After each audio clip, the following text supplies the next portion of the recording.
This Saturday, December 5th, the Ultimate Fighting Championship continues its finishing kick of 2020 with yet another main event rearranged due to a positive COVID-19 test, as Kevin-Holland was forced out of his headlining matchup with Jack Hermansson just 10 days before the event.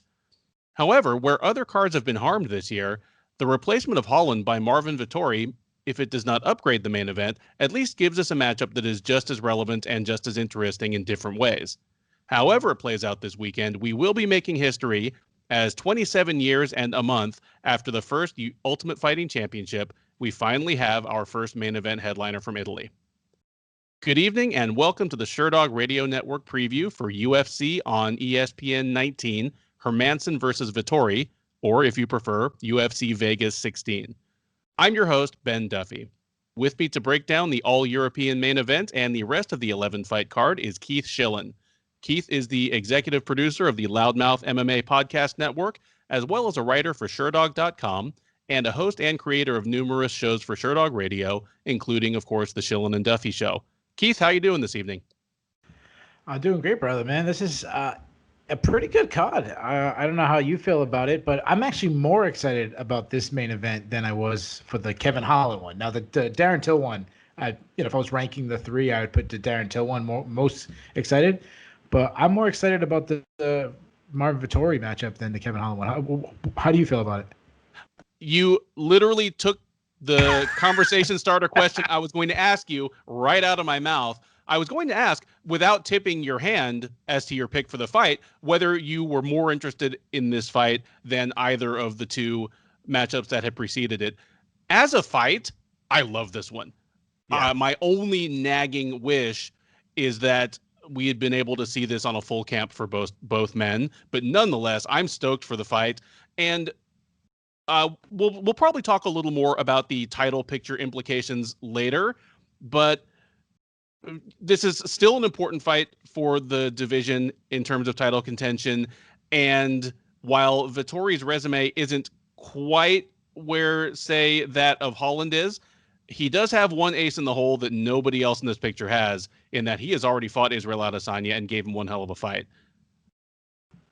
Yeah. So the three things that really jump out to me about this main event and just basically the card in general, the three things are, one, how much of a gangster are both of these guys in the main event? First, starting with Hermansson. He gets the Darren Till fight. He gets, that gets canceled. Doesn't bicker, doesn't do anything, doesn't, hold up the main event, takes on Kevin-Holland. That gets changed, gets a new opponent, and all three guys have very different styles, and nothing changed. Then you have Marvin Vettori. He's been, calling for a big name fight, calling for a main event, getting all this stuff, and then he gets he was training for Jacare, and that was a big fight, but to take 2 extra rounds on, going from 3 to 5 on the main event, higher ranked opponent, I know he was training for, like I said, he was training for Jacare, so it's not like coming off your couch, but still pretty gangster move for him. I love that. So that's one thing that stands out to me. The second of all is the main event. We have Jack Hermansson and Marvin Vettori, that was replacing Kevin-Holland, which was replacing Darren Till. And I was thinking about the middleweight division in general and just how much of a change that division has taken in the last couple of years compared to when the top guys in the division were Luke Rockhold, Yoel Romero, Jacare. Like, all those guys for the most part are gone. There's a couple other guys, you throw in there. And we have this whole new between the champion and, Jack Hermansson's kind of new on the scene. Marvin Vettori, if Kevin-Holland can pull up an upset, like all these things, it's the face of the division is so different. But the third thing, and this is the thing that probably stands out to me most, is, as you mentioned, the continued growth of European MMA. We have an all-European main event, but just 2 countries that are not really known for their MMA scene, and that's, we have Jack Hermansson representing Sweden and Norway, and then we have Marvin Vettori representing Italy. Just the continued growth of MMA in countries, which is really making it a global sport. Completely agreed. With that, let's jump right into the preliminary card of UFC on ESPN 19. The UFC Vegas 16 prelims feature an interesting bantamweight matchup between Luis Smolka and Jose Quinonez. Smolka is 29 years old. He is now 7-7 across 2 separate stints in the UFC. He had a 5-5 run a few years back. He is 2-2 since returning to the octagon. Quinonez, the alum of the first season of Tough Latin America, is 30 years old, and he is 5-3 in the UFC. Currently, Smolka, the Hawaiian, is just a slight favorite, sitting around -130, -135. You can get Quinonez around +110. Keith, how do you like this matchup, and who do you like? So as far as how I like the matchup, I'm not that crazy about the matchup simply because I don't trust Louis Smolka to even make weight. Now, we're recording this before the weigh-ins. I just picture somebody listening to this after the weigh-ins and just have to like fast forward this whole portion because Louis Smolka didn't make weight or something crazy happened. And I don't want to say it's a 50-50 shot that happens, but it's out of every fight on this card, the one that's most likely to get canceled last minute, I would say on this one. Now, to break down their skill set, I'll start with Smolka. I feel like we kind of know what Smolka is in a skill sense at this point. I haven't seen much growth in a fighter. You know, he throws his big looping punches.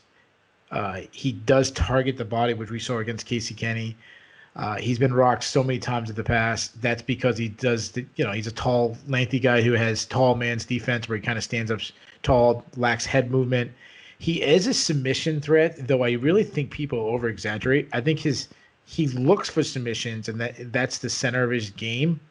But he also puts himself in bad positions because he looks for submissions. He's a terrible wrestler.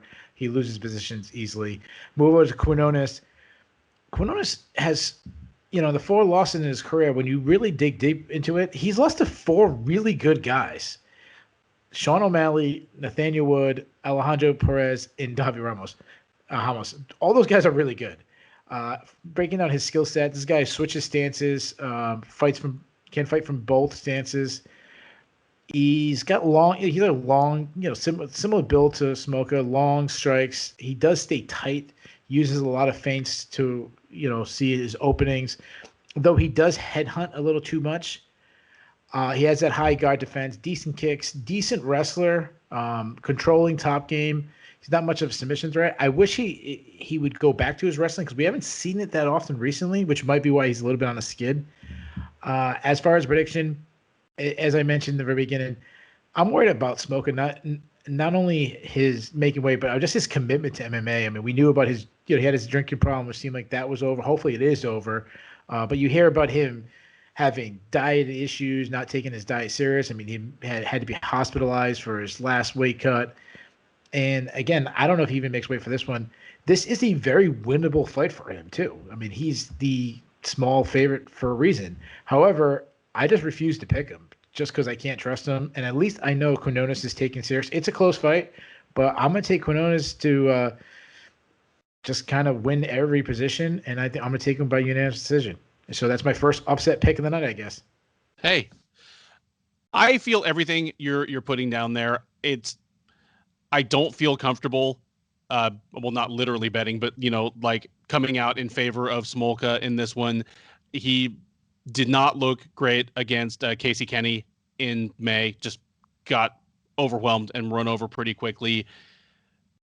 But Quinonez, you pointed out that he's only lost to very good fighters. The flip side of that is that the guys he's beaten are not the top crust of the UFC. I mean, his last couple of UFC wins, Carlos Watching, who is still looking for his first octagon win, Teruto Ishihara a couple years ago, who was an amusing joke, and punchline that kind of fizzled out pretty quickly in terms of his actual fights.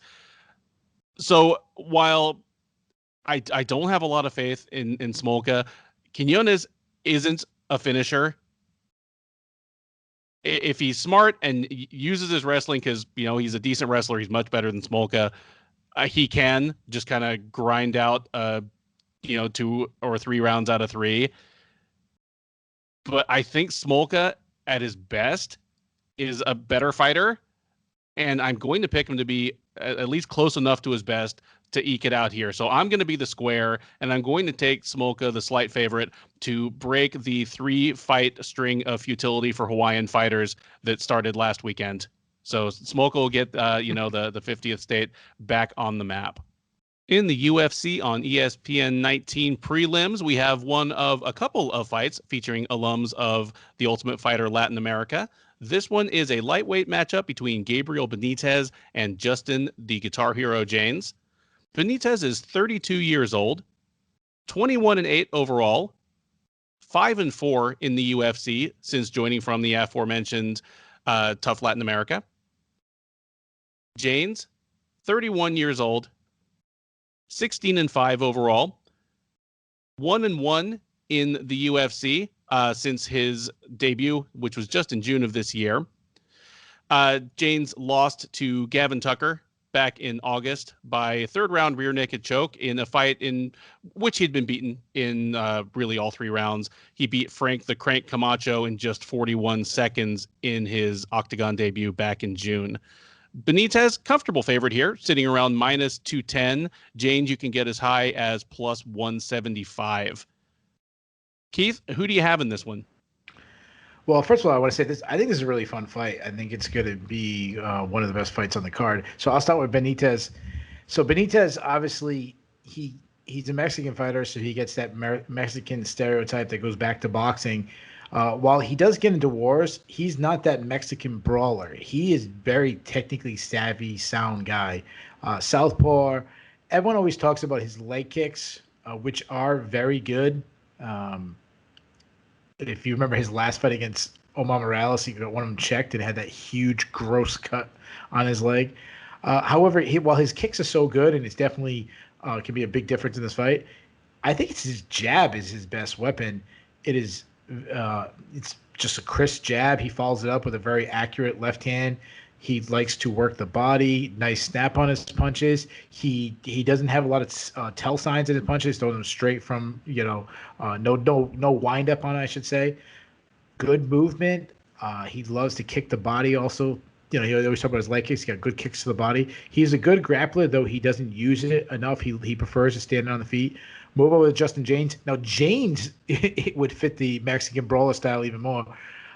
Brawler, mostly just a puncher, though. He doesn't throw a lot of kicks, kind of a little flat-footed that way. Not a lot of elbows or stepping knees or that. But he's a very aggressive, does well to slide into the pocket, unload big shots.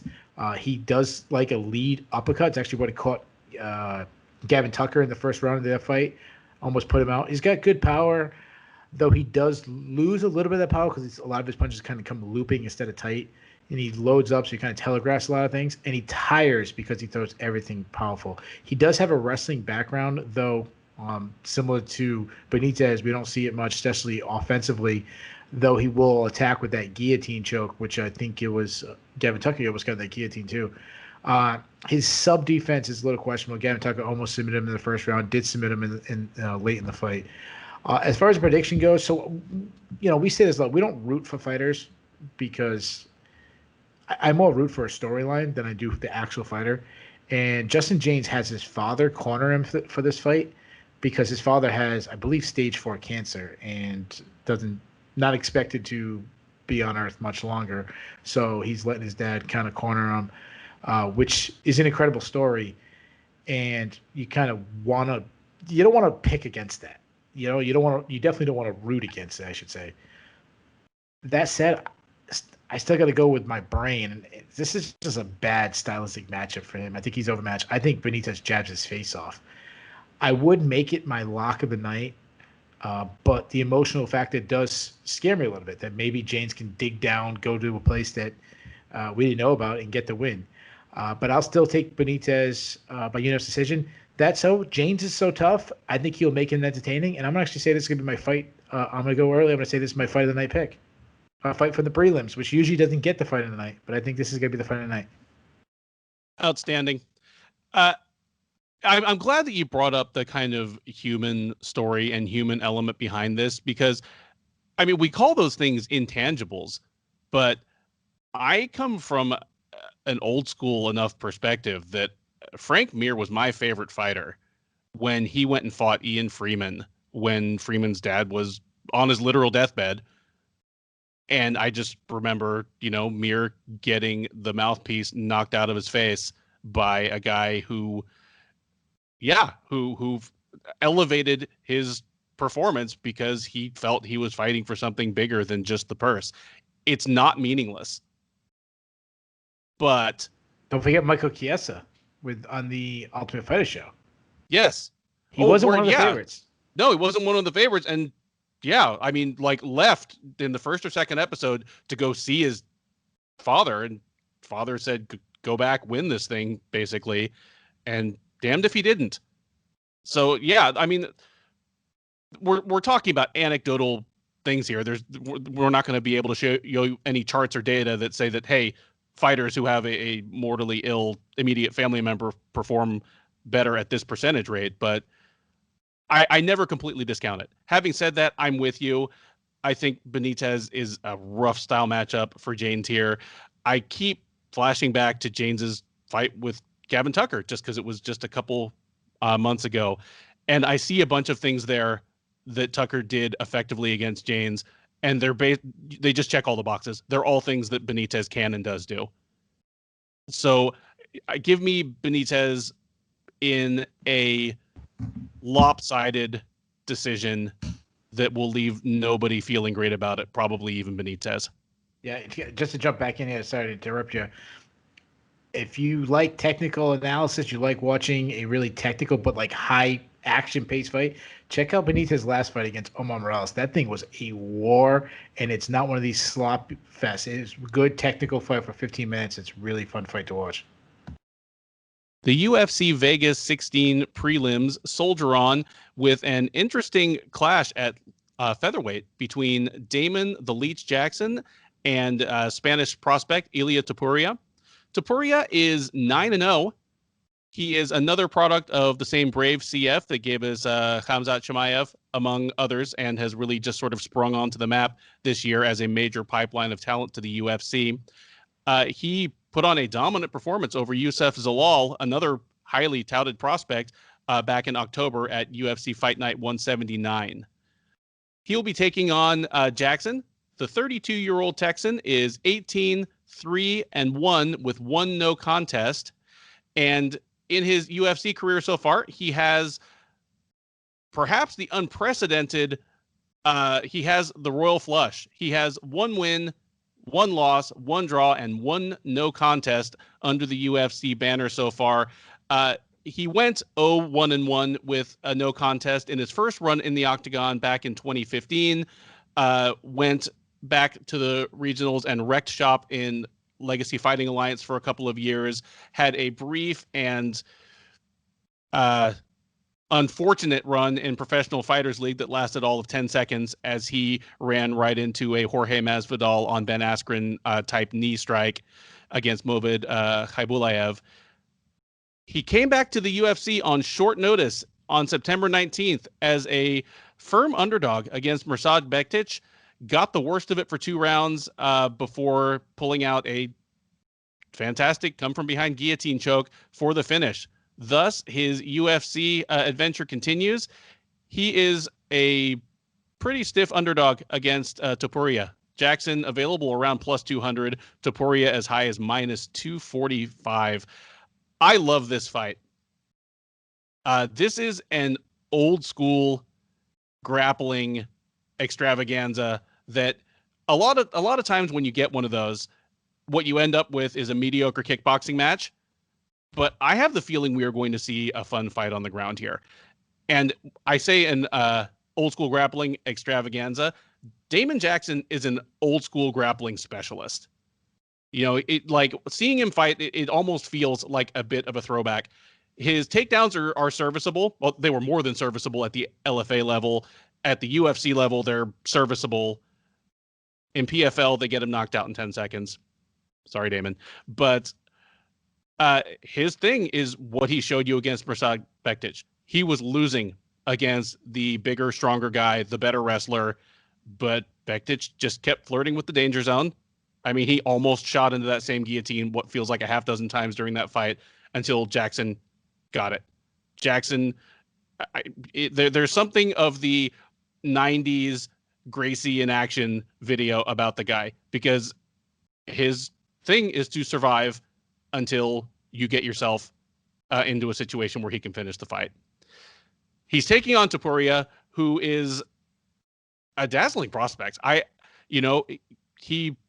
thought he handled Youssef Zalal, and Zalal was one of the UFC's shiniest new things about 6 months ago.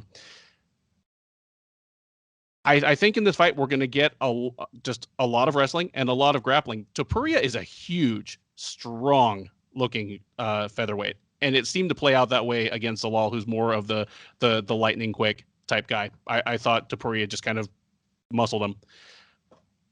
I expect him to be ahead of the game most of the fight here against Jackson. Neither of them is a fantastic striker, but Jackson, I think, is especially rudimentary. So I expect Topuria to get the better of the kickboxing exchanges on the feet. If Jackson decides he wants it on the ground, I don't think he can force it, but I think Topuria will let it happen. I'm picturing Jackson probably shooting for a takedown, mid first to early second round when he doesn't like what he's getting on the feet, and Topuria just, either pancaking it, spinning around to the back, and we have a scramble, or if Jackson gets in deep enough, maybe Topuria tries to, jump guard with a guillotine or something, and we're going to have a lot of fun on the ground. I have Topuria by submission in this one. While I think he's probably a better fighter, better athlete, closer to his prime than Jackson, I don't see him finishing Jackson. And I also don't see Jackson being able to spring something on him like he did on Mirsad Bektic. So give me Topuria by decision in a really fun fight that has just lots of interesting positional scrambles, probably has both guys in danger from time to time on the ground. But yeah, Topuria by decision. So, yeah, I think you might have hit this right on the head. This is going to be a fun fight. Start with Damon Jackson. I didn't know he had that royal flush thing. That's absolutely fantastic. Nice find on that. Damon Jackson, really big featherweight. That's the first thing I always think of, how long, lengthy he is. He fights at a really high pace. Does well to keep his on the feet. He's known for his grappling, but on the feet he does well to keep his opponent at the end of his punches. Strong kicking game, though he often can throw them. Naked kicks will catch him countered. He also keeps his chin high in the air. He is a former NCAA wrestler. He will shoot for a takedown if you tag him up on the feet a little bit, or if you're over pressuring, then he can drop down. Even though he comes from an NCAA wrestling background, he gets taken down fairly easily, and that's because, as they pointed out in his fight against Bektic, is that he's so confident beyond his back. He also willing to jump on the guillotine like he kept trying to do to Bektic, even though his coach, Saif Sayoud at 47A, was kept telling him to abandon that. He's stubborn with that. But he has got a really slick submission game. He submitted Bektic in the third round, but he had him in trouble multiple times. Like, he didn't just catch him. Like, he continued. Like, he eventually ended it, but he was a threat the entire fight. And he's not a guy who needs to be on top to get submission. He can get him off his back. And also, he doesn't get enough credit for his cardio, because he took that fight on 3 days' notice, and it was a grinding, grueling fight. And one of the big reasons is he made Bektic work. So his cardio should get just as much credit as his submission game. Now, Movsar Topuria, I think you're absolutely right about being a great prospect. This guy's only 23, and he just recently joined MMA Masters, which is another thing I like, because that's a solid team. It's always been a strong team, but it seems like they've been really pumping out some really good guys lately. He's a classic wrestle boxer type. Nice power, throws a lot of tight, hard hooks. He loves his overhand right. Very, very good wrestler. Has a Greco-Roman background. And we saw him suplex Youssef Zalal in their fight, like the first attempt for a takedown. Great hip control and the scrambles. He is a Brazilian Jiu-Jitsu black belt. And what I liked is that he was constantly working for positions, not just, hold you down. And he is a submission threat. He is aggressive looking for submissions, like almost overly aggressive. He loves the head attacks. Like, you go back to the, I keep bringing up the Zolf, like that's the most recent one.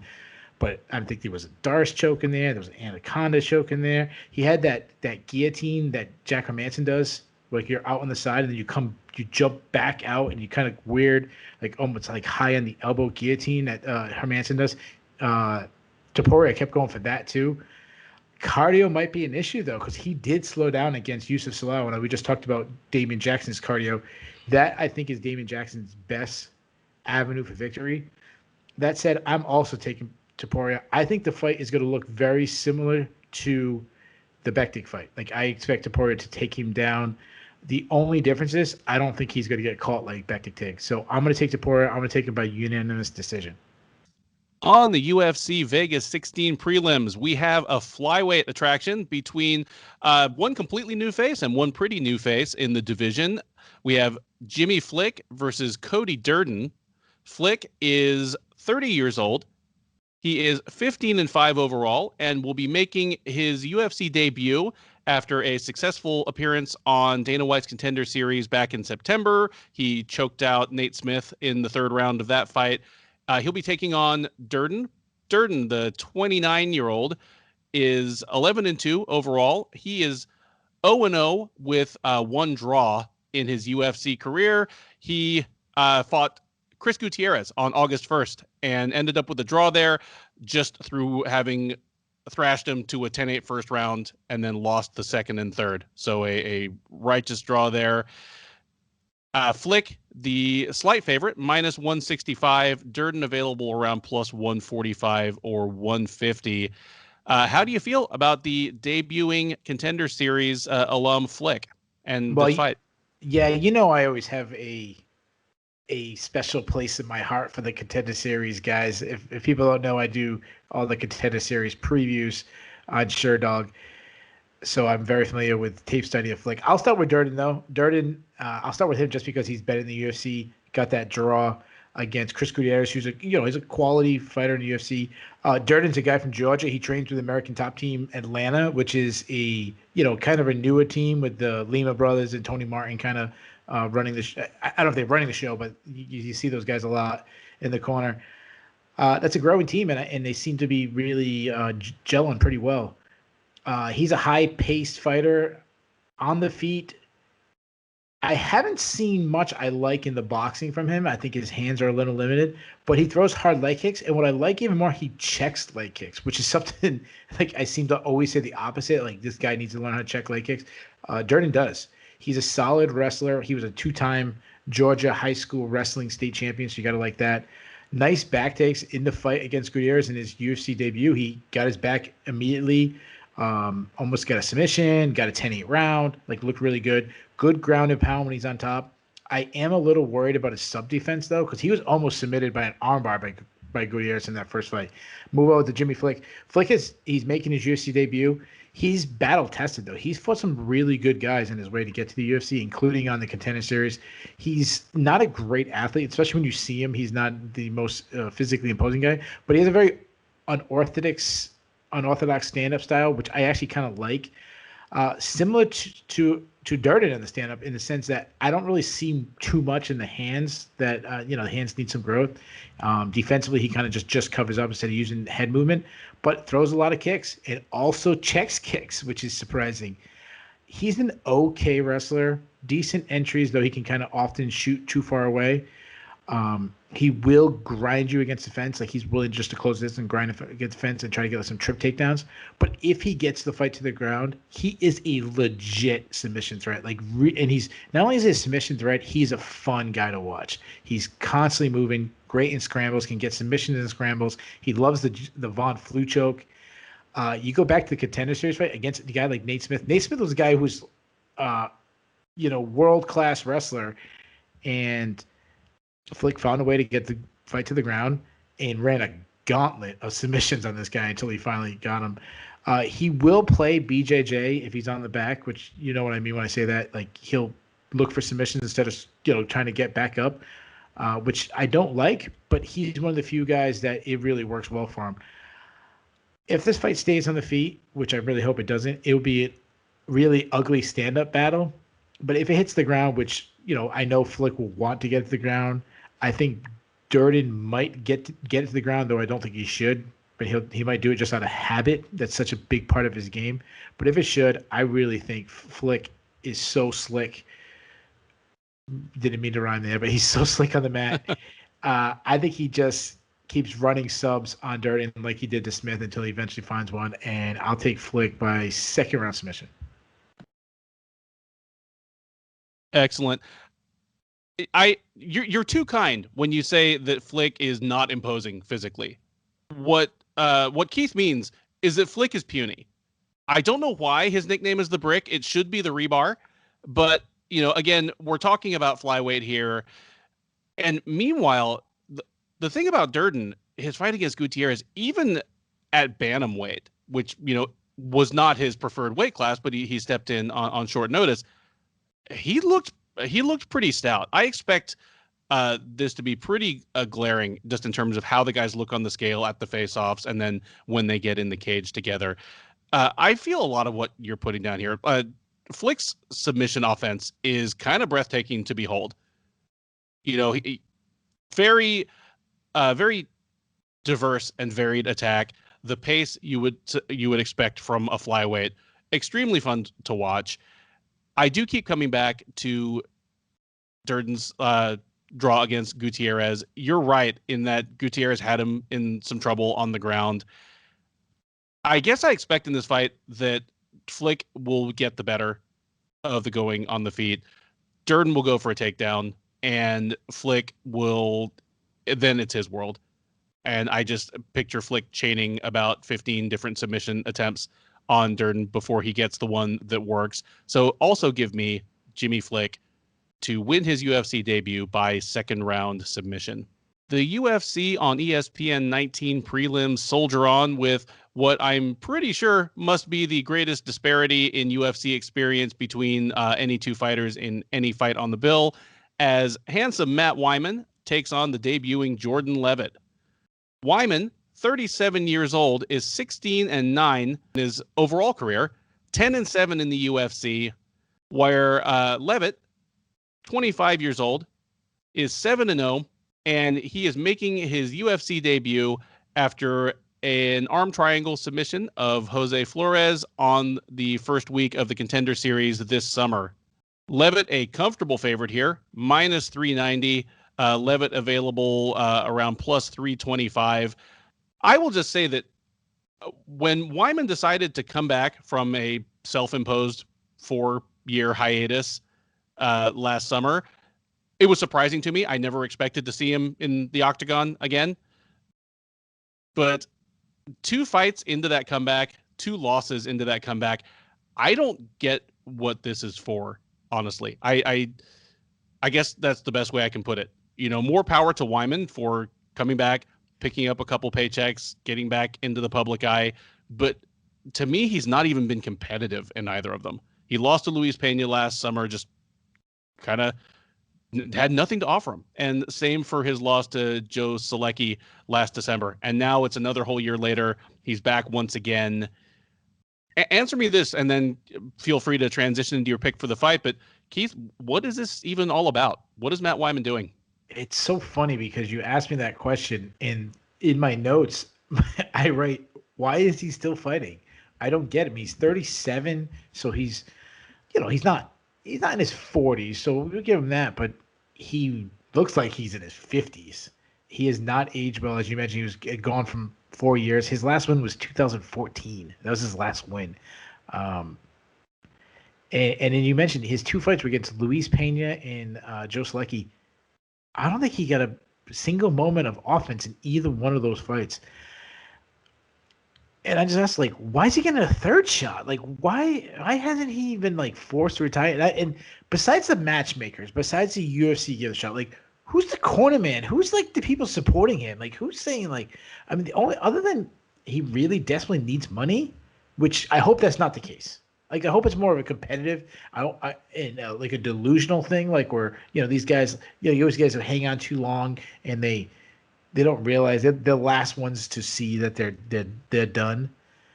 Because if he's really that desperate for money, that'd be sad. As far as skill set, on the feet, this guy is slow. He was squaring up, flat-footed, and so hittable. I'm going back to the Selecki fight. I don't think he landed a punch in that fight. He has a Brazilian Jiu-Jitsu black belt. Luis Pena and Joe Selecki both made him look like a white belt. Like their first day, like he had no offense. His takedown defense was non-existent, and he could not get off bottom. The most competitive thing he did in the Selecki fight was at the very end of the match. It was really weird. At the very end of the match, Selecki let go of him, and he started mouthing off to Selecki after just getting his butt kicked for 15 minutes. It made no sense. As far as Leavitt, now the Contender Series guy, he's a big dude for the weight class, which is weird because he used to fight a weight class below that. His stand-up is atrocious. This guy is so uncomfortable on the feet. He's so stiff. His chin is high in the air. He changes. I said it on the Contender Series breakdown. I'm going to say it again. He constantly changes stances, but not in a skilled striker sense. I think it's because he's uncomfortable in both stances that he just can't figure out where he want to be. I watched one fight where he legit just butt scooted. Like anytime he had fight on the feet, he sat on his back and chased the opponent around from the butt. It wasn't like Fabricio Verdum like got knocked down and like come down to my guard. It was no, he like I don't want to stand up. I'm just gonna chase you from the butt scoot. His first 4 fights I watched, he did not land a strike in his first 4 fights of his career. He only has, I think, 7 fights in his career. So that's bad. That said, flip it on the other side, on the ground, there's a reason why he was butt scooting around because he is a legit submission. I know I said that a couple of times, but he is a serious submission threat. He will shoot immediately for a takedown. Not great entries, more of a funk style where he'll try to close distance, kind of keep his hips moving until he gets position. He'll Imanari roll. He'll pull guard. He'll jump on heel hooks. Anything possible to get the foot to the ground. But what he does, slick back takes. He's very flexible. He's kind of creative. He'll go for submissions from any position. Darce chokes and scrambles. He had this crazy slick Kimura when he was an amateur. Got a crucifix in one fight, crucifix submission. He's willing to give a position and be compromised while looking for the sub. Well, that'll get him beat up a little bit. It's definitely fun to watch. Cardio is an issue, though, because there was one fight that he was dominating the whole time and then gassed out. Still got the submission. So who wins? This is Wiman's best chance of winning, simply because of how one-dimensional Leavitt is. And it's also the one fight that he'll take the least amount of damage. That said, I still think Leavitt finds a submission in a scramble. I just think Matt Wiman is done. So give me Leavitt. I'm going to say he does it in the first round. Leavitt, which is funny that I'm saying it's his best chance of submission winning because I believe Pena and Selecki went to a decision. And I'm saying first round submission, but I still think it's his best chance of winning because that's how low I am on Wiman right now. Yeah. For the record, Pena did finish him in the 3rd round. Just finally punched him out on the ground. Yeah, sorry. But I apologize. You can be forgiven for forgetting how that fight ended because it just felt like 15 rounds of Pena just kind of keeping Wiman on the defensive on the ground until he finally punched him out. I'm with you on everything you put down here, and you pointed out what I didn't really articulate it. The reason why I'm asking what Wiman is even doing, it's not that he's lost both fights. It's that he's offered no threat. He's not had either of these guys in any trouble at any point. The best you can say about him is that he has survived with 2 pretty good prospects in the UFC. Like he's proven that a guy 36, 37 years old can navigate these waters without drowning, and that's about it. Leavitt is a guy that prime Wiman probably would have handled. Like Wiman in his prime, he was never a top 15 lightweight, but he was a solid dude. Yeah, absolutely. As far as your question of, who is in this guy's corner, like who is telling him to keep doing this, you have to keep in mind that at least when he came back, he was with Scrap Pack. So he had a guy in his corner in Gilbert Melendez who had to be told to leave the UFC on 5 straight losses. He's not in the camp that's not going to tell you, hey, keep at it. I think this fight is going to be dreadful. If there's an anti-fight of the night pick, this is it. Because I see Leavitt winning every minute of this fight. But Leavitt's best avenues to a finish, at least, are the last things that Wiman kind of has going for him. Wiman, as you pointed out, he is a black belt. He was a good wrestler at one point. The last thing I think to go is your ability to survive and take care of yourself on the ground. Pena stopped Wiman, but Pena is a mean dude who's not above like beating you with his fists and elbows if he gets too frustrated trying to take your back and sink those hooks in. I haven't seen that from Leavitt. So give me Leavitt by decision, just sweeping all 3 rounds. Maybe there's a 10-8 in there just because he ends up on Wyman's back 30 seconds into a round and just stays there for the whole round. It's going to be depressing. It's not going to be fun to watch, but this is my lock of the night for sure. Leavitt over Wiman. All right.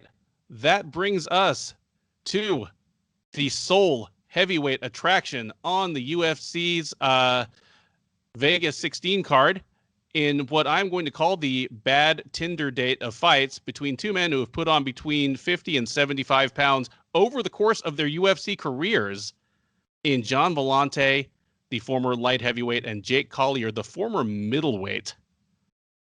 Villante is 35 years old. He is 17-12 in his UFC, or in his overall MMA career. He is 7-9 in his UFC career. He'll be taking on Collier, 32 years old, 11-5 overall, 3-4 in the octagon. Collier, a slight underdog, sitting around plus 170. Villante, you can get around minus 205. Keith, what is your prediction for this fight? God. This fight is so bad. It is so weird that in a weird way, it's almost good. I just imagine the matchmakers, like, they got to be laughing with this matchup. Like, I feel like they just kind of like, let's put the 2 worst heavyweights against each other. If these 2 guys fought at light heavyweight, which they've both spent time at, this would still be the worst fight on the card. You put it at heavyweight, it makes it 100 times worse. So Gian Villante is a 2-1 favorite. Like, Gian Villante should not be a 2-1 favorite against anybody in anything. I'm kind of having a hard time thinking about this fight. I'll start with Villante. He still has some power. I mean, he dropped Maurice Green. Sorry, not Maurice Smith. Maurice Green. Well, I would be more interested in Mo Smith coming back than Jake Collier. But I think Mo Smith kicks the man's legs off. Yeah. Give me 56-year-old Maurice Smith. So he still has some power. He was doing well, like kicking the legs of Maurice Green. That said, he gassed out in the saddest way possible. Like, if we made jokes about fat heavyweight submissions, like this didn't even seem real. That's because he's carrying probably 30, 35 pounds more than he should. But Jake Collier is carrying like 60 pounds more than he should. The guy's a former middleweight that weighed in at 264 for his last fight. He almost missed weight. This guy's so slow. He was a decent wrestler. Like, I was a decent wrestler back in my day, but you put a 60-pound vest on me, like, I'm not going to be that good of a wrestler anymore. This fight is terrible. So I almost picked Villante by decision, just as like the ultimate torture watching these guys for 15 minutes. But I think that would go close to Kimbo Slice Data 5000 level if they went deep. So I'll say Villante knocks him out. I'll say first round. Excellent. This is a fight, between 2 guys that I don't have a whole lot of faith in. Obviously, we're both kind of chuckling about this, but Villante used to be a good fighter. I mean, somewhere in there, underneath, the padding, there is the guy that knocked out Corey Anderson, that beat Sean O'Connell. There's the guy that, handed Saparbek Saparov his first career loss. The guy is in there somewhere, and he's only 35. Like, I don't think Villante is totally washed. He had a tough time against Maurice Green, but Maurice Green isn't a bad fighter. Maurice Green isn't a top 15 heavyweight, but he's a top 25 heavyweight. I've seen nothing from Collier to make me think he even belongs in the UFC. I've seen nothing. He came back after 3 years, 70 pounds heavier, and got knocked out in 45 seconds. I have no reason to believe Collier is going to have anything for Villante. Give me Villante by second round finish. If gun to my head, it's a knockout. He pummels him out on the ground, but he could just get a mercy kill, big man submission. Get like an arm triangle choke or a scarf hold, can opener, just so we could go 90s like big man submission. I hope it's a can opener. That'd be fantastic. They should just make it 90s rules for this. Just give me a chin and eye submission, or headbutts 90s on the rules would be great if they both walked out with shirts on. Like a cut, the cut off arms. And hey, I say this as somebody myself who is, probably 50 pounds heavier than his glory days. But yeah, I think it'd be fine, period, if they came out with shirts on, regardless of the rule set. But give me Villante by second round finish. Yeah, one of them has a just make it one of them should wear a rash guard, and Villante should just wear a jersey. An Islanders jersey or something. Yeah. That would be amazing. We now move over to what is at least currently scheduled as the beginning of the 5-fight main card of UFC on ESPN 19. A high-stakes prospect fight in the featherweight division as Nate Landwehr takes on the undefeated Movsar Evloev. Landwehr, 32 years old, 14-3 overall, 1-1 in the UFC. He lost his promotional debut to Herbert Burns back in January, then came back with a nice win over Darren Elkins at UFC on ESPN 8 in May. Evloev, as before stated, undefeated. The 26-year-old Russian is 13-0 overall, 3-0 since jumping over to the UFC. He has beaten Sungwoo Choi, Enrique Barzola, and most recently, this July, Mike Grundy. Evloev, the prohibitive favorite, minus 550, where you can get Landwehr on the comeback around plus 420 or plus 430. How do you feel about this one, Keith? All right, so I'll start with Evloev. This guy's really good. I'm really high on this guy. The scary thing is he's only 26, so he might not even be in his prime yet, and I already think this guy he looks like a top 15 guy to me for sure. He's so well-rounded, technically sound on both the feet and the ground, fights at a high pace, high output. He's got some quick hands, some real snap on his punches. He's got beautiful, beautiful jab. He really hurts with it. Can I do this? Can I do this for a second?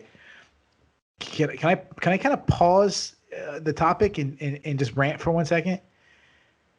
As long as you don't start rattling off the featherweight top 15 and asking me if I think Evloev can beat each of them. I'm not. I want to talk about the jab because I just was talking about how good his jab is, and it's like a theme. I'm saying that a lot about guys. Whether it be the SureDog forums or Twitter or Facebook or wherever you talk MMA, one of the questions I always see is what's a underutilized technique? And it's so trendy to say jab. It is not an underutilized technique anymore in MMA. It's actually a very utilized tool in MMA. And let's move on. A step in knee, that's underutilized. The jab, all the top fighters have a good jab, or I shouldn't say all the top fighters, but so many top fighters have a good jab at this point, so stop saying it. Anyways, back to Evloev. I don't remember where I was. But another thing besides his jab is his head movement. Not only does he slide by punches, he slides by and keeps himself in range to counterattack. He's got a really sneaky high kick. He does some spinning attacks. He's a very, very good wrestler, has great timing on his reactionary double. He shoots when his opponents start to open up on strikes, which I love. His top game isn't great, though. He doesn't keep guys down, though he is a submission threat if the opening's there.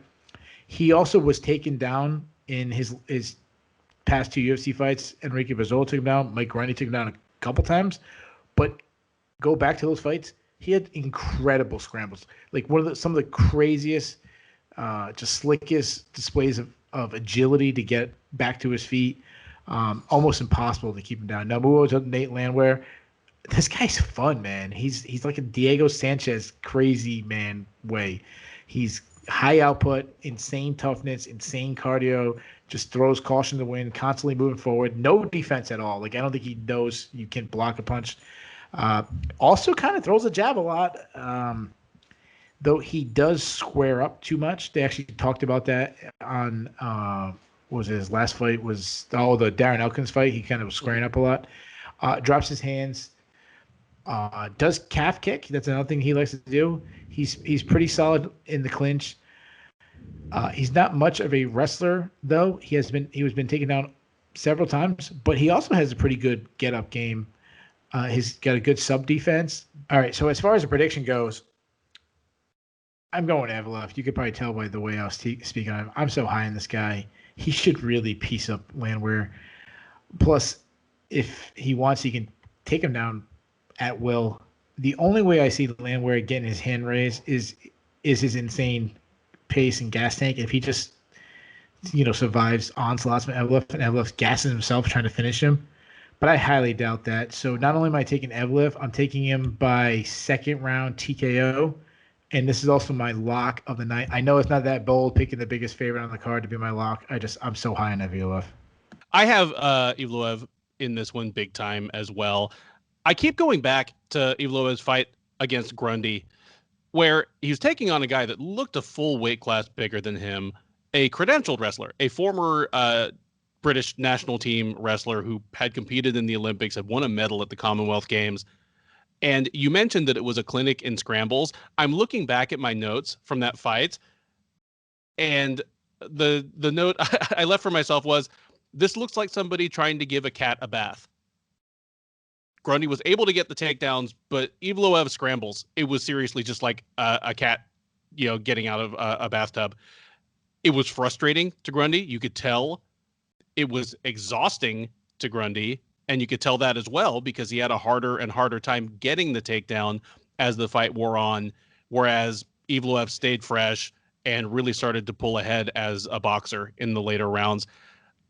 I like Evloev in this one big time. I don't know if I like him to finish Landwehr. Just Landwehr's been a really tough guy. He has a good gas tank.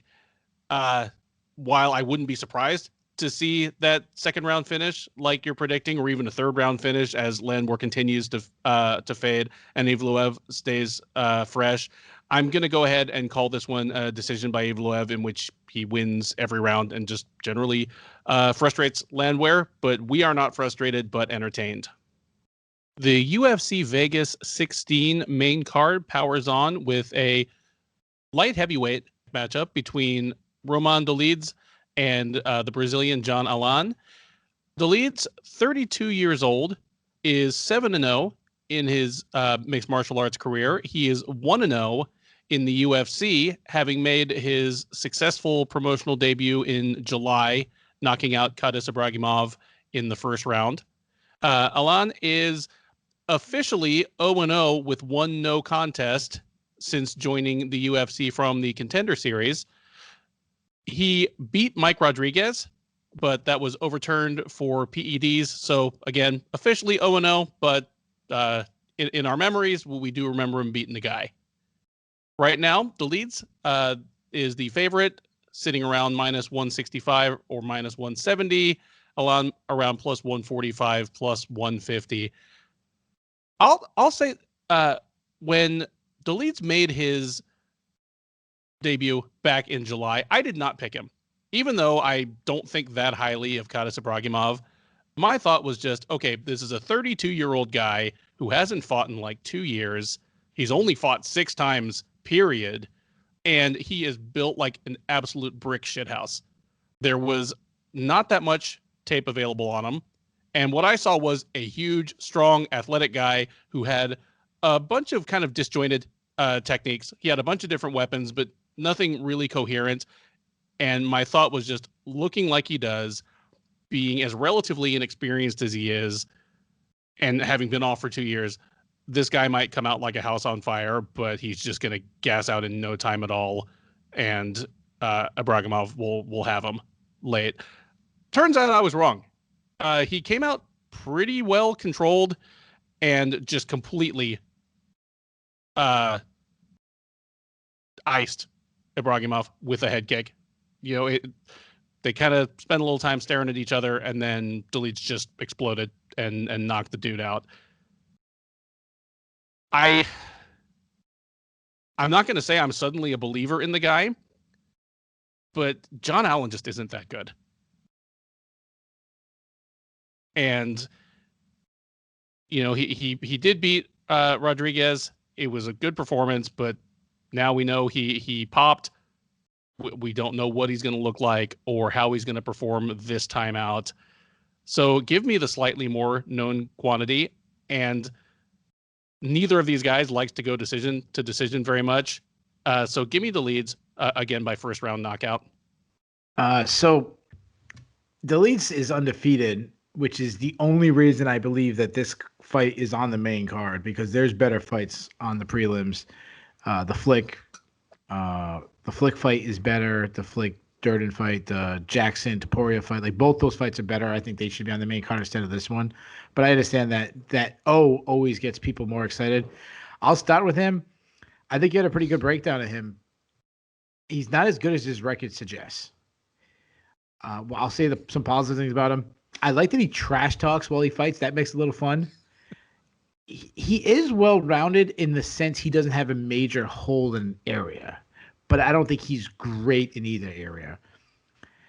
He does stay tight with his punches are tight, but he kind of flexes a lot, which I think will burn him out, especially as he faces higher competition. I do like that he uses a lot of feints. He will switch stances, but he's probably better off in the orthodox stance. He's kind of slow because he's not that fluid of a guy. And he also throws one strike at a time, kind of looking for the perfect punch. And he loves his overhand right to the point where it was a good punch, but it kind of turns that Dan Henderson thing where it's a good punch, but you might go to the well too much. Though I think his check left hook is a little underrated and lands pretty well. And like you mentioned, he is absolutely ripped up. He's got good natural power, but he loads up on everything and kind of telegraphs some things. I like his high kick because, as you mentioned, he's pretty athletic. All that said, I think he's actually better on the ground than he is on the feet. He's a pretty solid wrestler. He's a legit submission threat. He's got a lot of submissions on his record, but from the tape I've seen of him recently, he has really gotten away from his ground game and suddenly wants to be a boxer. Move over to Allan. I think your breakdown was great of him.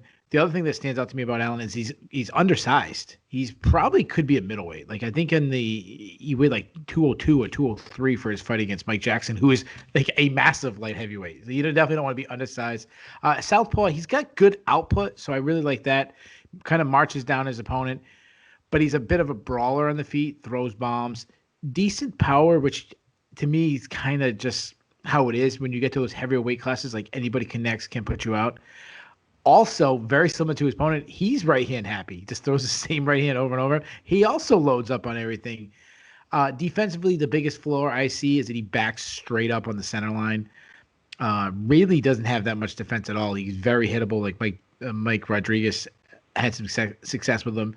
He's also willing to eat a punch to land a punch, which is obviously pleasing for the fans, but doesn't have the best track record going forward for longevity in someone's career. Not a bad clinch game. Like he likes to get to the clinch.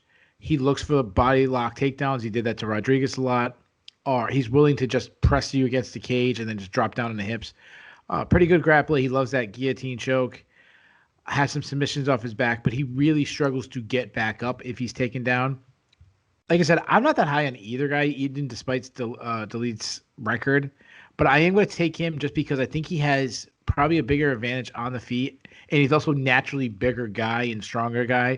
So I'll take Dolidze, and as you said, I'm not that high in Allan, so I think he will finish the fight. So I'll take him second round knockout. But because of that, he'll now be 8-0. He'll have 2 wins in the UFC. I think his next opponent, depending, how long it'll go crazy, he'll probably be a big favorite, and I wouldn't be surprised if I fade him in the next fight because I'm not that high on him. Outstanding. All I'll point out is you mentioned that on the feet, the lead spends a lot of time kind of flexing and clenching.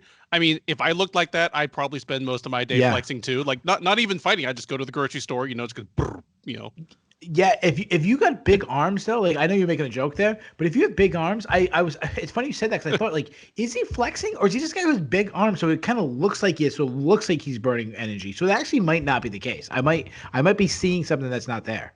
No, I think I think he might be more tense just kind of through the arms and shoulders than maybe he strictly speaking has to be. Kind of the Marvin Eastman thing where, yeah, he was incredibly jacked, but he was flexing. Like he was just spending way too much energy just bouncing around there and fainting. Yeah, I forgot what it's called in boxing. They actually have a call for it when you're like your hands are tense.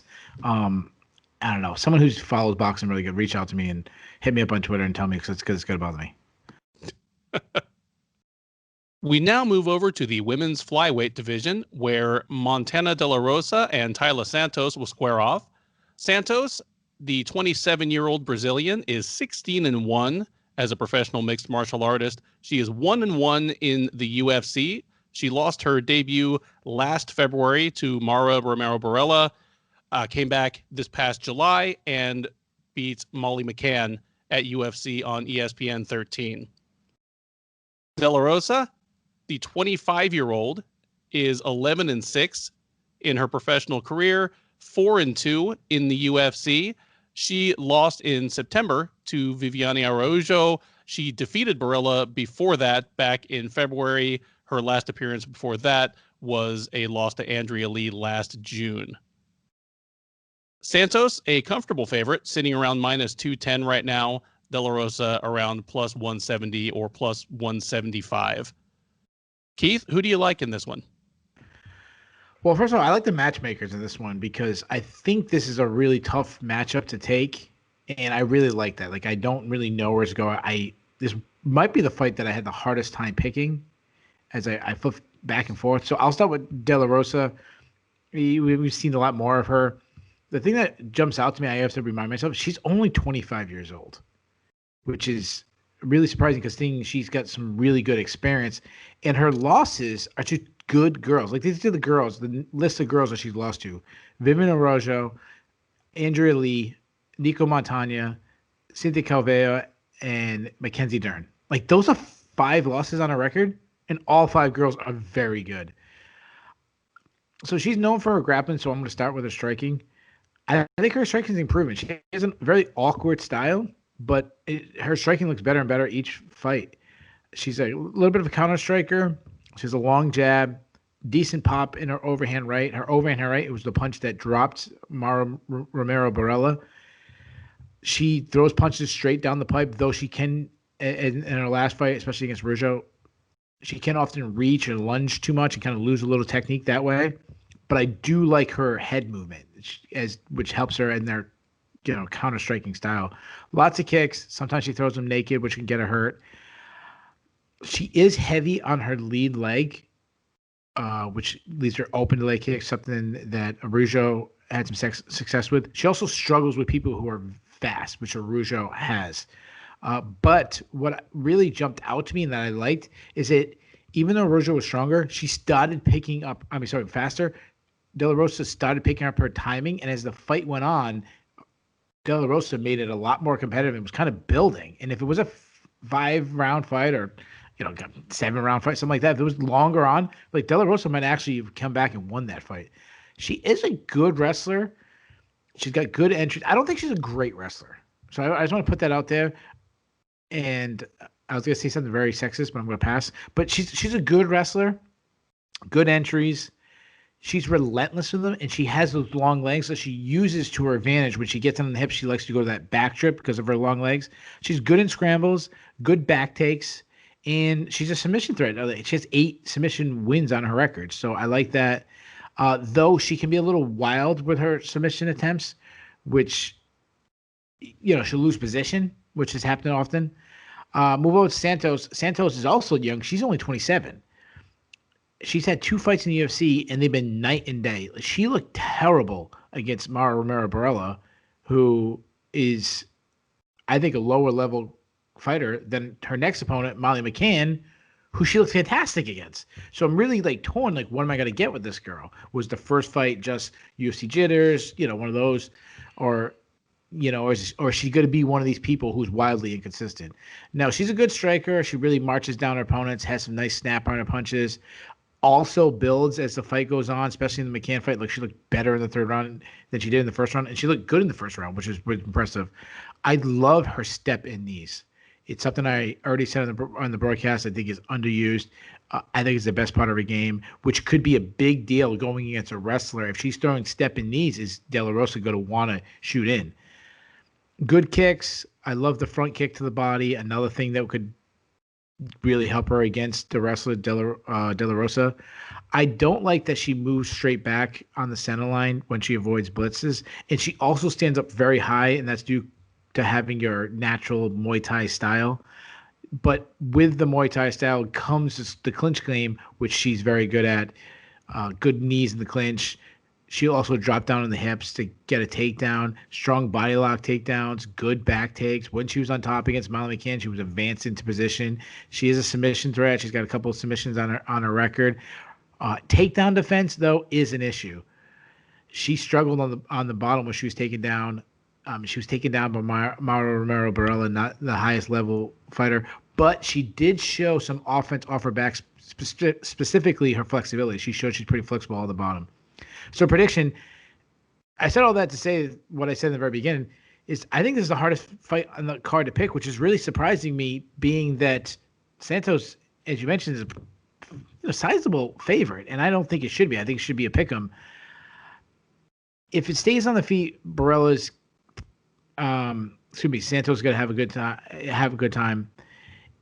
But I don't know if it's gonna. I think De La Rosa has a nasty style and it's gonna bloody up. I think it's gonna be some back and forth exchanges. And if she got taken down by Mauro Romero Barella, I think Dos Santos is gonna be able to take her down.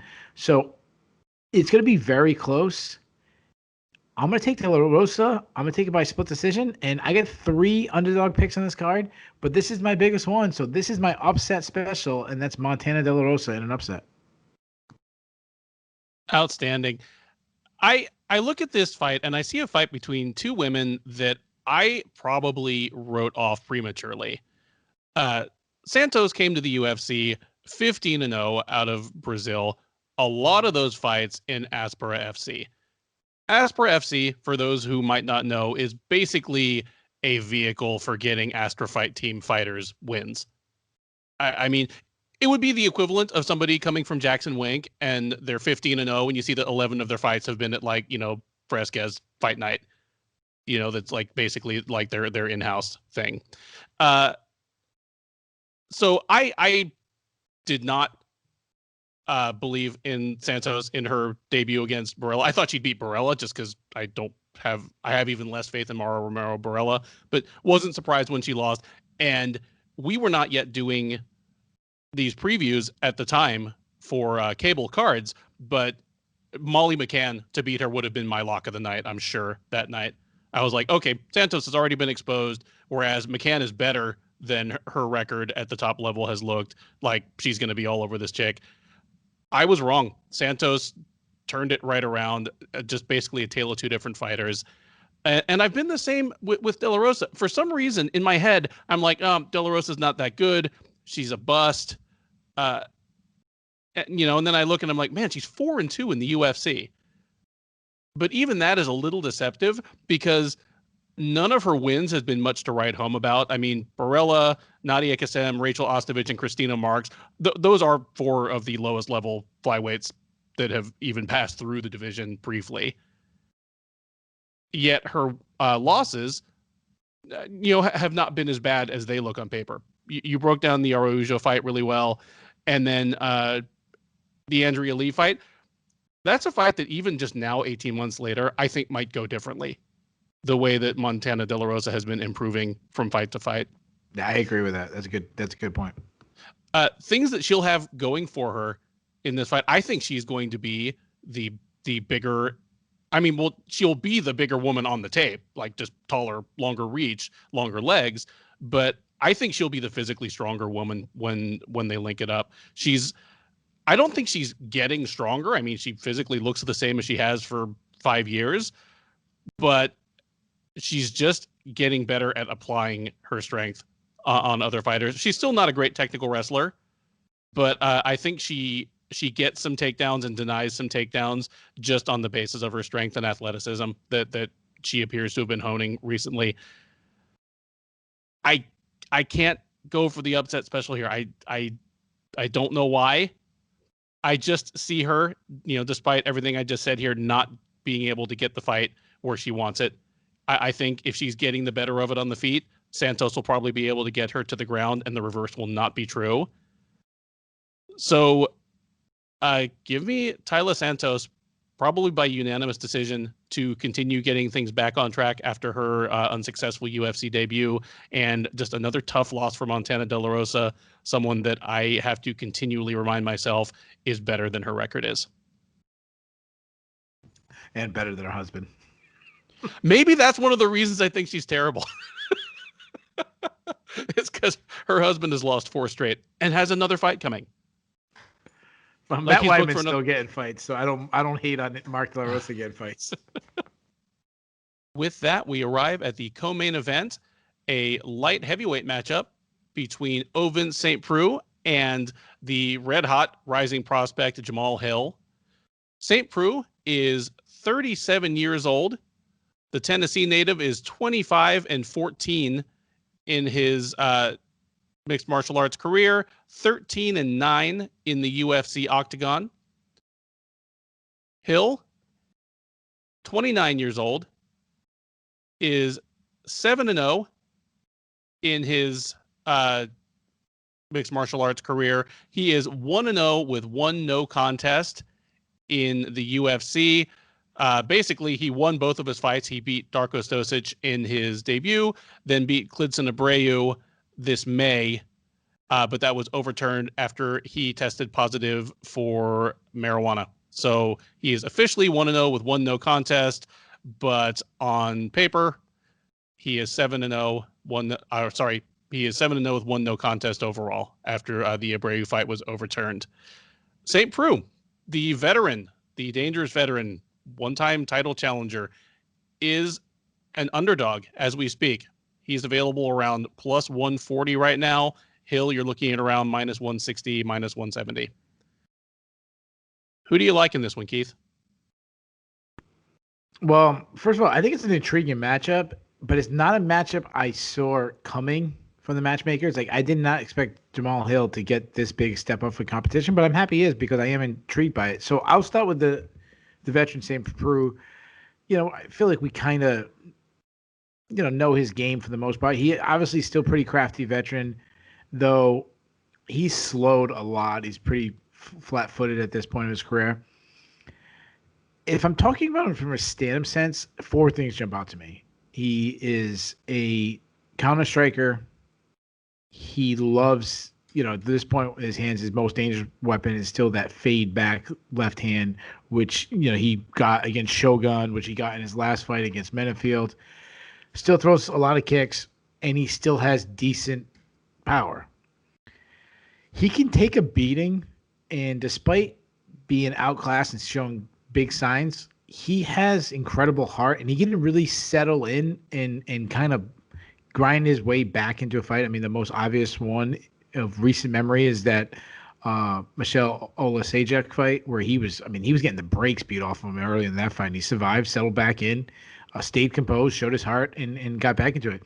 But really what gets him back in is his grappling game.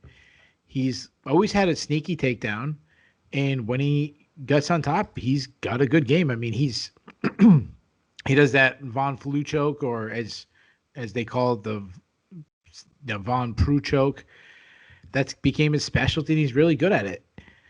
Even in the Olasejek fight, he actually took his Olasejek's arm and wrapped it over his head, which is really crazy. Now let's go over to Hill. Hill's the guy that he looks better and better both fights. Every fight, contender series guy. He's southpaw, long and lefty. He's definitely a poised striker, great accuracy, works behind a stiff jab, which as going back to my rant earlier, is a thing I've been saying a lot of jabs, throws straight punches down the pipe. I love that he will rip the body with strikes. He keeps his distance with teep kicks. He likes kicks to the body, step in knees. He's got a fast high kick, which being so tall he is, he can just get it up there so easily. And he has some serious defensive holes. He keeps his head on the center line. He has been rocked in the past by pulling his head straight back. But he recovered, did not lose. He keeps his chin high in there. If I don't remember, it was his last fight. Trevor Whitman actually said on the broadcast that he didn't like that. And he pointed out, like, this guy's a really good offensive striker, but man, he's going to get tagged. And St. Preux obviously has the power, especially if Hill gets too creative and kind of walks into that fade back left. But what I do really like is when you crash, if you try to get in close on him, he's the one that initiates the clinch, which I've always, I've said this many times. You want to be in the offensive side of the clinch.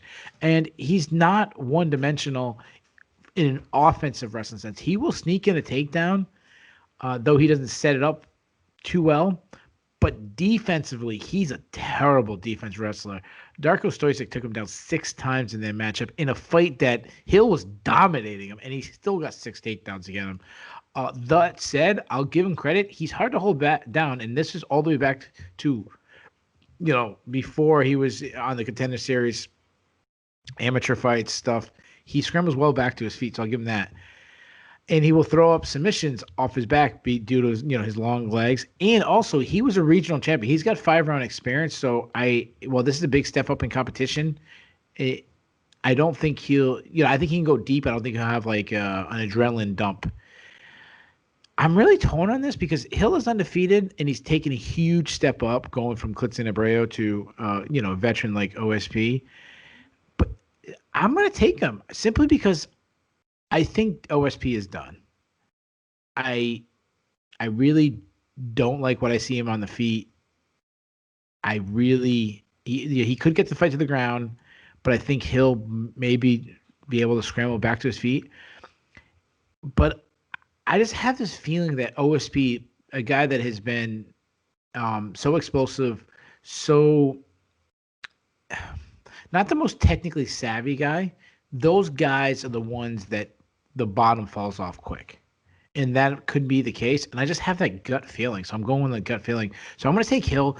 OSP is still a really hard guy to get out of there. And he can just take a beating. And I still expect that to happen. I just think Hill's going to be so much quicker than him. And I think he's going to be able to keep on the end of his punches. So give me Hill by unanimous decision. Awesome. I mean, you covered so much that kind of followed along what I was thinking about this fight. Honestly, if I think about Ovince St. Preux, the most disheartening thing about his last couple of years in the sport was that one-off heavyweight fight against Ben Rothwell. I mean, well, not only was it a terrible fight and he looked terrible and was not in danger of winning it at any point, but it made me question kind of his commitment to his own career. It made me question whether that cut to 205 for a big light heavyweight is getting to be too much for him. All those things make me concerned about picking the 37-year-old Ovince St. Preux here. This is a fight. Hill is on his way up. He's looked fantastic so far. I mean, certainly there are holes, there are gaps in the armor, but he appears to be improving from fight to fight. He's seems to be a student of the game as well as just a physical fighting prodigy. St. Preux obviously on his way down. It's crazy to me that he's had like over a dozen fights since the John Jones fight, because that feels to me like it must be like 5 fights ago and it's like 12 fights ago. He's on his way down. If these guys met in another year or two, I might feel differently about it. But Ovince St. Preux, even as old and diminished as he is, even as he's become increasingly one-dimensional, or his arsenal has kind of shrunken over the last few years, he really is just a minefield for someone like Hill to navigate. Hill makes mistakes on the feet that Ovince St. Preux will only have to catch him once to make him pay for it. If if this turns into a wrestling match, I do think Hill is just going to be big and explosive enough to get back to his feet. But the thing about St. Preux is all of his shoulder chokes and, like, the big trivia thing where he's the guy that's pulled off 4 Von Flue chokes in the UFC, that really is just shorthand for the fact that he is an incredibly dangerous guy in scrambles. I go back to his 3 minutes of madness against Tyson Pedro a couple years ago. There was no danger of a Von Flue choke there, but just Pedro was in the danger zone as long as those two guys were rolling around and moving from position to position. I like St. Preux to win this one. He's going to walk through some fire, and I think he's going to finish this in the first round. And it's something that we'll look back a few years from now and maybe as one of his last gasps, and maybe the loss that Hill followed up with like a 6 or 7 fight winning streak to make his way to a title shot. I'm a believer in Hill in the future. I think St. Preux is on his way out, but this is bad timing for this fight. St. Preux is going to catch Hill with something. Give me a submission in the first round, but it could just as easily be a knockout.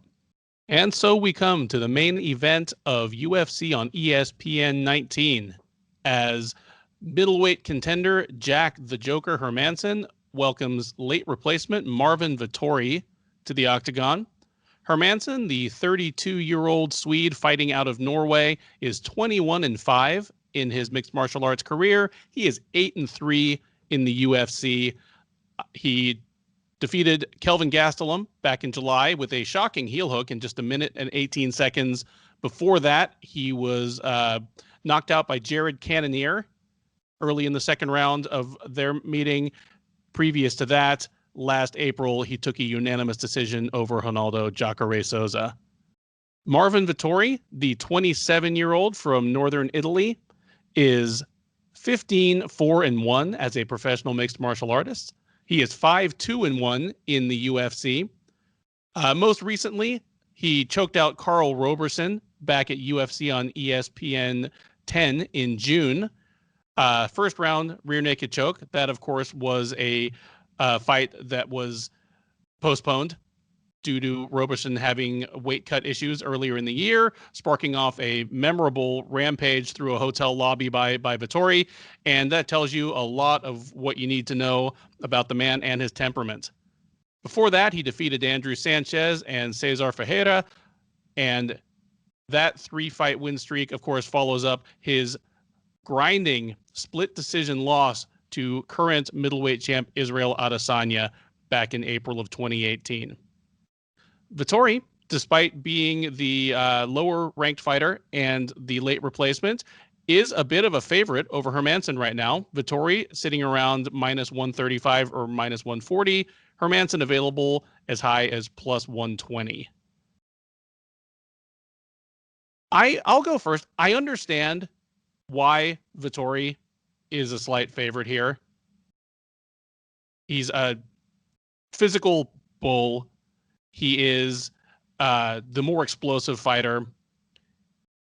In his offensive wrestling is very good. I'm very good, especially for a guy from continental, from Western Europe. Good power on the feet. But I don't get this one. I think Hermansson should be the favorite, and I think Hermansson should be the favorite by more than Vettori is the favorite right now. For one, I don't like Vettori stepping into this fight on this short a notice. Full camp, I might feel differently about it. I know Vettori was going to be fighting soon anyway, but just having to jump into that weight cut earlier cannot help him. And Hermansson is he's one of the smarter fighters in the division. He's lost fights in the UFC. Hermansson has lost fights. And when he's lost, it's tended to be pretty spectacular. Cannonier and Santos just both blew him out of his sneakers with punches. Cesar Ferreira finished him with a submission on the ground. And those are all, Ferreira, Santos, and Cannonier are 3 of the more physically powerful and explosive middleweights in recent UFC middleweight history. Hermansson, otherwise, really, really does fight to his best advantage and makes the most of pretty modest physical tools. He's not a fast guy. He's not an explosive guy. He's pretty strong. He's not a weakling, but he's not Jacare. He's not Yoel Romero. Yet, he's continually just outsmarted and outfought just physically superior fighters. I liked the Gastelum fight. Just as short and quick as it was, it surprised me because it was a position, and I think I said this when we did the recap afterwards, that's a position where probably everybody in the building was like, okay, I've seen this before. The guy's on the ground. He's kind of holding on to the other guy's ankle. Just let him go, get back up so we can get back to kickboxing and finish this fight. And Gastelum was the last guy in the room to realize that, no, Hermansson meant business. And it cost him, a fight he could not afford to lose. I like Hermansson in this one. I'm going to take Hermansson by decision. I think Vettori will definitely have him in trouble in spots early on. Might even have him in trouble on the ground. Vettori has a good wrestler, like I said, heavy top game. I don't think Hermansson will necessarily finish him, but give me Hermansson by decision, unanimous decision, and a pretty straightforward one at that. Am I out of my mind? Keith Chillin. No, absolutely. I mean, out of your mind. I don't think taking either guy in this matchup is out of your mind. I mean, even though Hermansson is an underdog, it's it's close to a pick'em fight. So, I wasn't sure who you're going to pick because you've been pretty high on Vettori on the recap shows. Mm-hmm. So I thought you might go that way. So I am intrigued by this matchup. And I know I just said that, but I think I've said that about the last three fights, which is I think this is good matchmaking in this card, and this is as good as a matchup they can make on such short notice. And I'm more intrigued by this matchup, as I said in the opening of the show, than I was at the Kevin Holland fight, just from a stylistic X and O's, and also from the guy who kind of I felt like deserves the main event, the higher ranked opponent of the two young fighters in Vettori and Holland. So I'll start with Hermansson. You're absolutely right. This guy does not get credit for one. He's got some just really good wins on his record. You mentioned it. He's not a great athlete, but he makes up with his IQ, his technique, and his output. He's got really high output. He just never stops working. He has an in and out, coming in and out of the pocket style on the feet.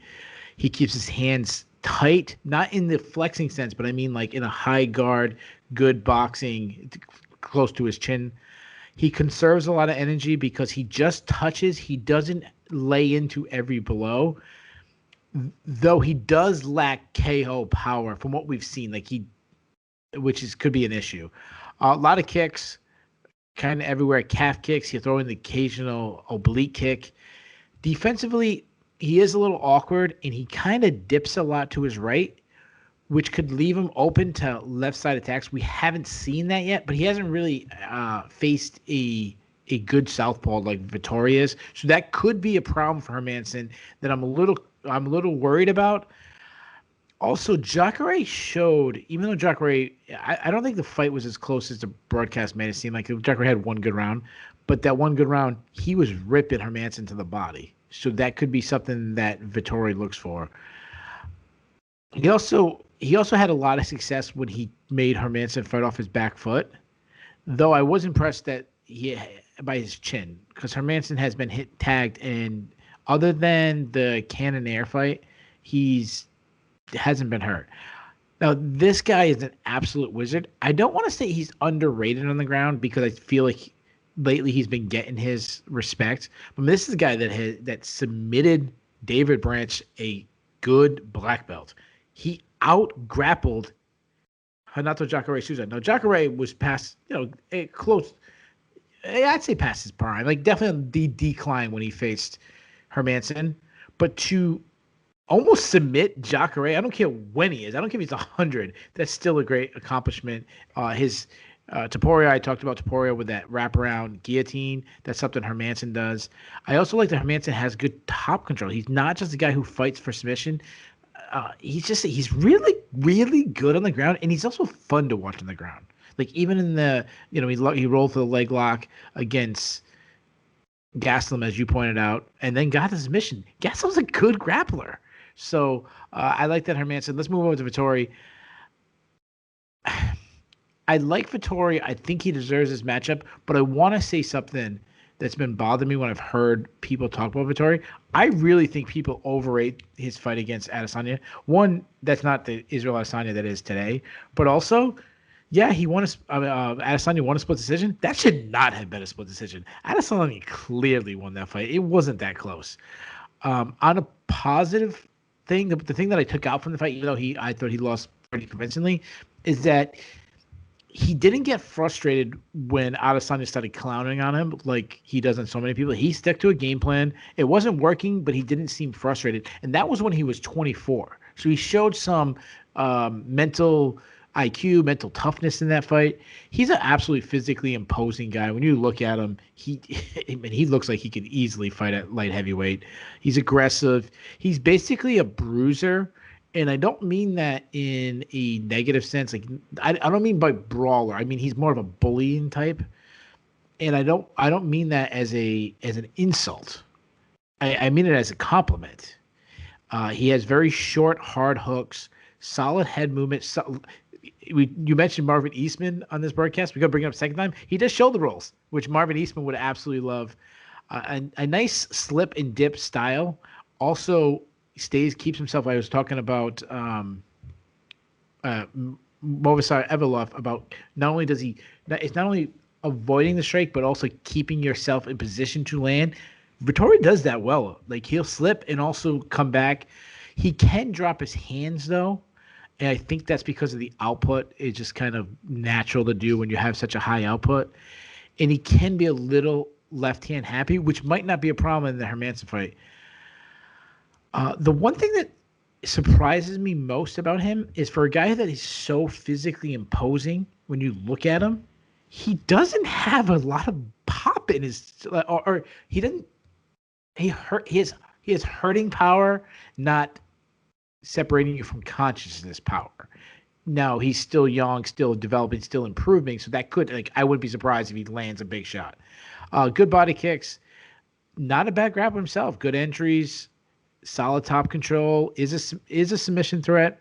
He's never gone 25 minutes, as you mentioned, and getting a fight that he was training for 15 minutes, and also a bigger guy to making the shorter camp, shorter time to make it is definitely concerning.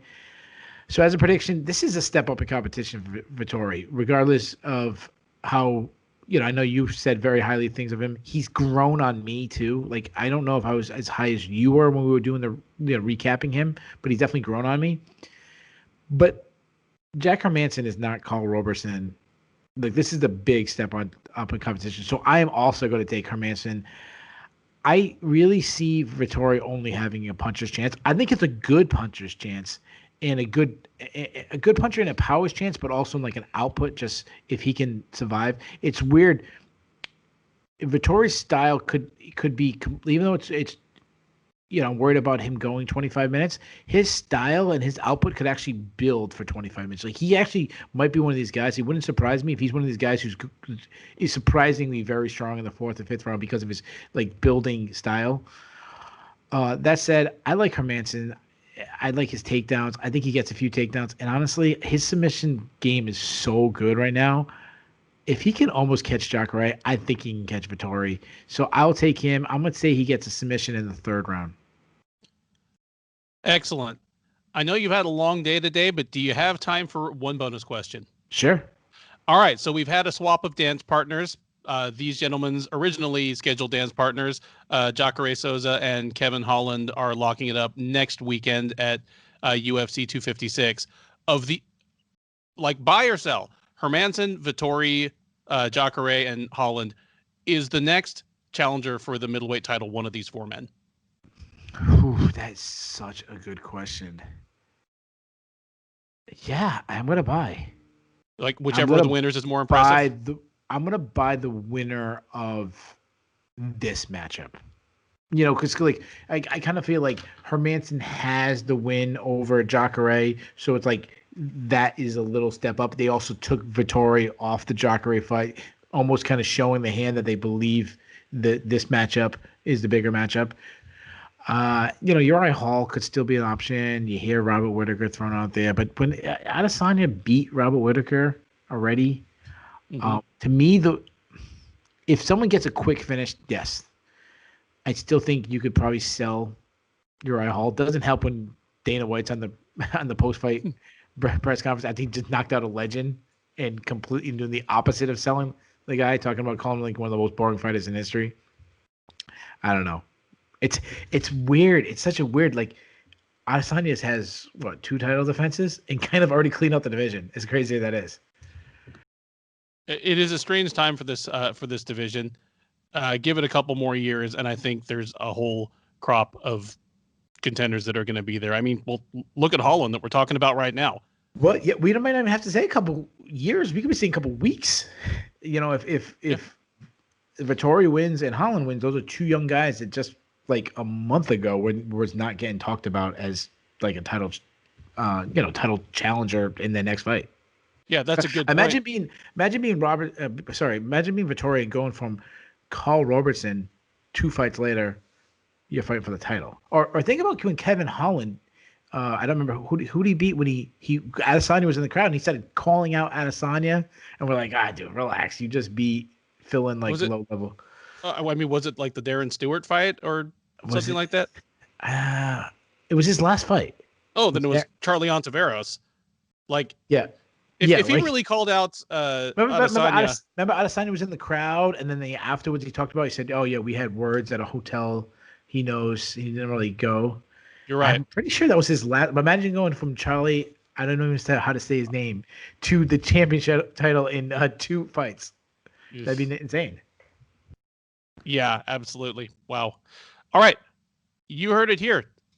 That is the preview and prediction show for UFC on ESPN 19, Hermansson versus Vettori. Just a quick recap of all the picks.